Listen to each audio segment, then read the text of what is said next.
Bom dia, boa tarde ou boa noite, dependendo do horário que você vai assistir esse vídeo. O tema de hoje é mediunidade. Meu nome é Liliane Baroni Ribeira, eu sou espírita e compartilho com vocês algumas reflexões sobre os temas que eu acho interessante, especialmente Evangelho e mediunidade, sempre à luz do Espiritismo, é claro.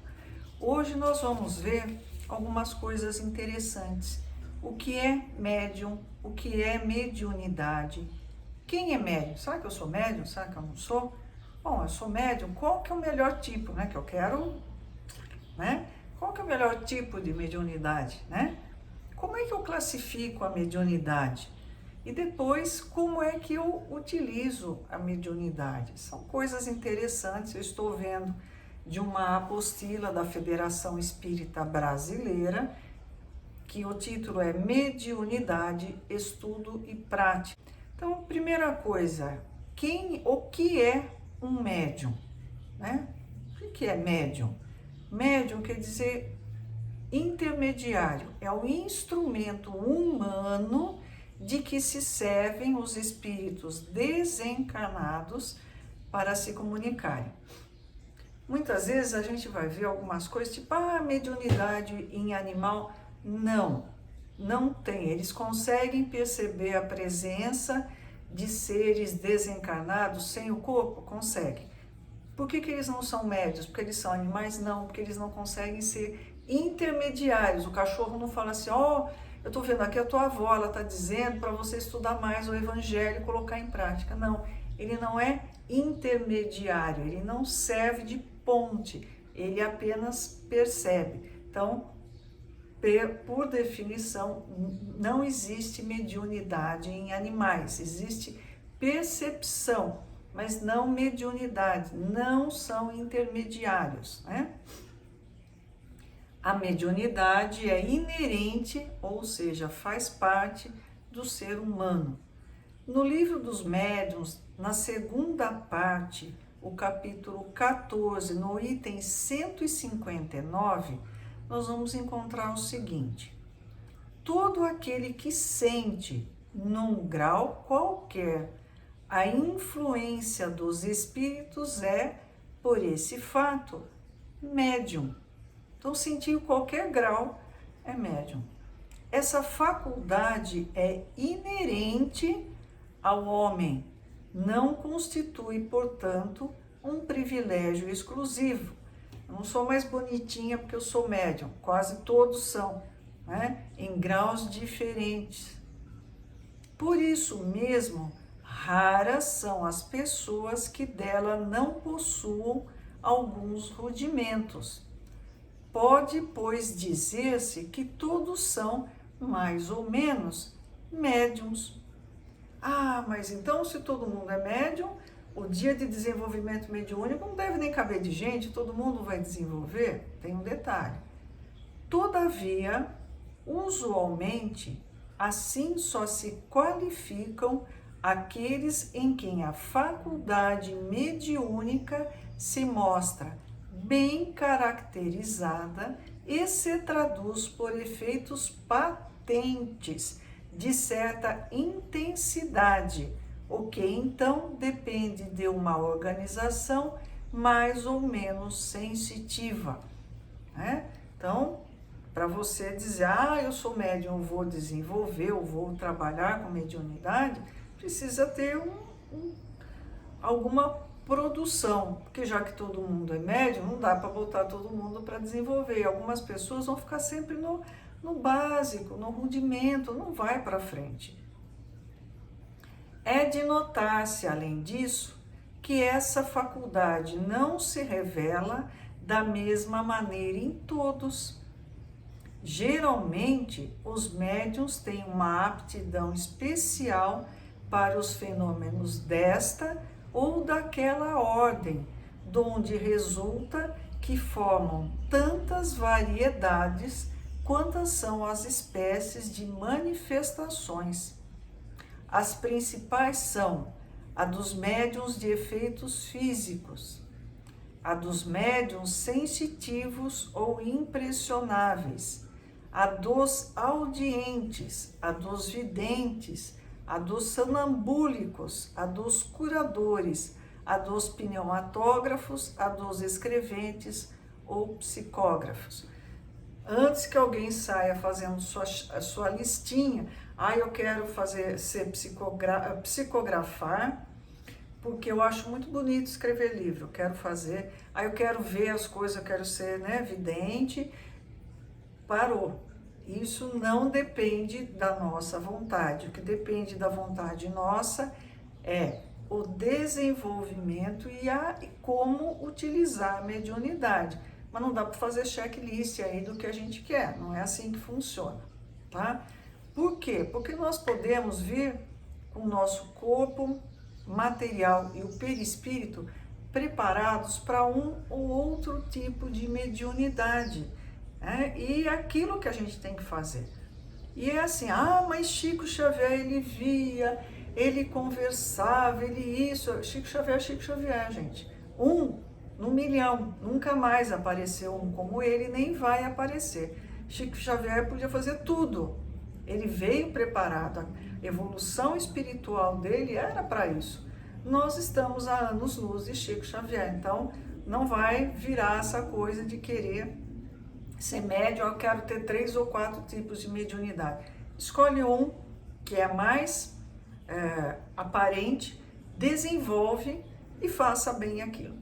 É claro que a mediunidade, ela se transforma à medida que nós nos transformamos. Então, às vezes o médium começa com psicografia, que é escrita, e logo ele se torna médium, né? Que a gente chama de incorporação, mas na verdade incorporação não existe.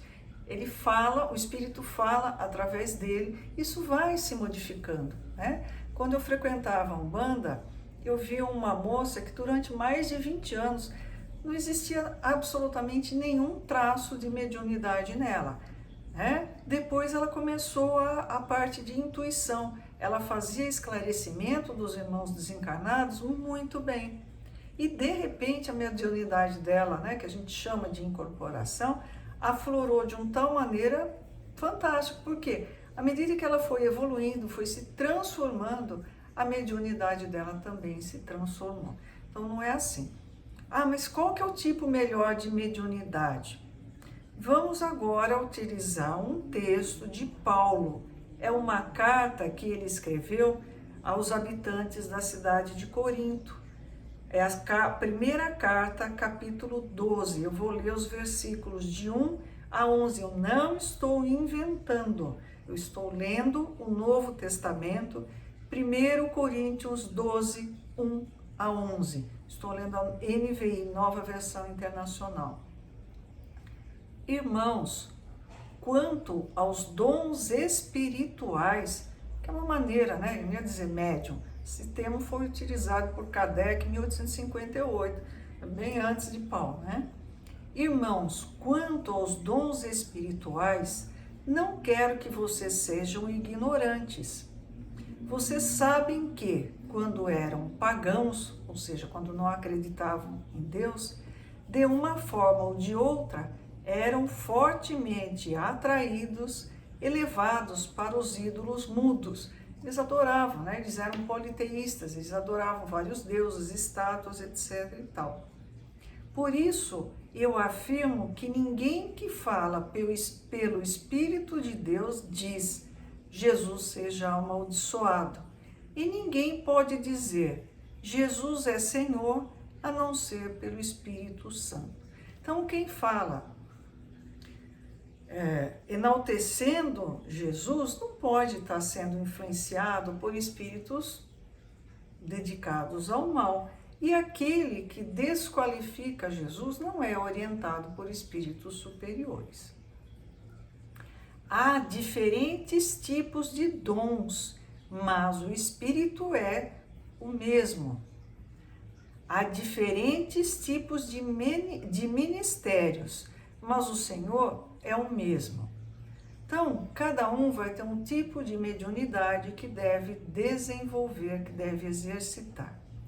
No centro espírita, há necessidade de um dirigente, de médiums, de esclarecedores. Eu digo um dirigente que assim, é o presidente do centro. Cada reunião vai ter um dirigente, um esclarecedor, médiums, sustentadores, que é aqueles que vão manter a vibração, e assistentes, né? Precisa de todos eles. O centro espírita precisa tanto daquele que vai dirigir o trabalho, como aquele que vai colocar água para as pessoas tomarem, que vai ver se tem papel higiênico nos banheiros, vai ver se o centro está limpo, preparado para receber as pessoas. Todos são necessários. Tira um deles e você vai ver a falta que faz. Há diferentes formas de atuação, mas é o mesmo Deus quem efetua tudo em todos. A cada um, porém, é dado a manifestação do Espírito visando ao bem comum. Pelo Espírito, a um é dada a palavra de sabedoria, a outro, pelo mesmo Espírito, a palavra de conhecimento, a outro, fé pelo mesmo Espírito, a outros, dons de curar pelo único Espírito, a outro, poder para operar milagres, a outro, profecia, a outro, discernimento de espíritos, a outro, variedade de línguas e ainda a outro, interpretação de línguas. Todas essas coisas, porém, são realizadas pelo mesmo e único Espírito, e ele as distribui individualmente a cada um como quer. Deus, né? Nós temos basicamente dois tipos de mediunidade, de efeitos físicos e de efeitos intelectuais. A mediunidade de efeitos físicos,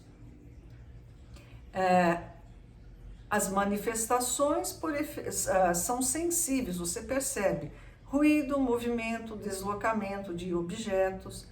A de efeitos intelectuais, o médium interpreta as ideias transmitidas pelos espíritos. Muito bem. E agora, como é que eu uso a mediunidade? No Evangelho segundo o Espiritismo, capítulo 24, não ponhais a candeia debaixo do alqueire, o item 12 vai dizer o seguinte: há quem se admire de que, por vezes, a mediunidade seja concedida a pessoas indignas, capazes de a usarem mal. Parece, dizem, que tão preciosa faculdade devera ser atributo exclusivo dos de maior merecimento. Né?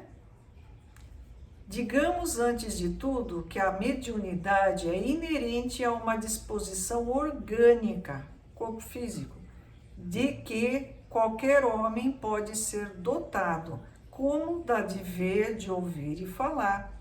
Ora, nenhuma há de que o homem, por efeito do seu livre-arbítrio, não possa abusar. E se Deus não houvesse concedido, por exemplo, a palavra, senão aos incapazes de proferirem coisas más, maior seria o número dos mudos do que o dos que falam. Deus outorgou faculdades ao homem e lhe dá a liberdade de usá-las, mas não deixa de punir o que delas abusa. Então, gente, mediunidade está aí. Só espírita é médium? Capaz. Tem médium no católico, no evangélico, no umbandista, no que frequenta um candomblé, no budista. A mediunidade é inerente ao ser humano. O uso que nós vamos fazer dela, isso sim é o diferencial. Eu vou exercer a mediunidade com Jesus para benefício do próximo ou em meu próprio benefício. A opção é de cada um. Mas lembra que quando eu faço opção, eu tenho que arcar com as consequências dessa opção. Isso aqui é só um aperitivo. Nos próximos vídeos a gente vai ver mais a respeito de mediunidade. Que Jesus nos abençoe. Até a próxima.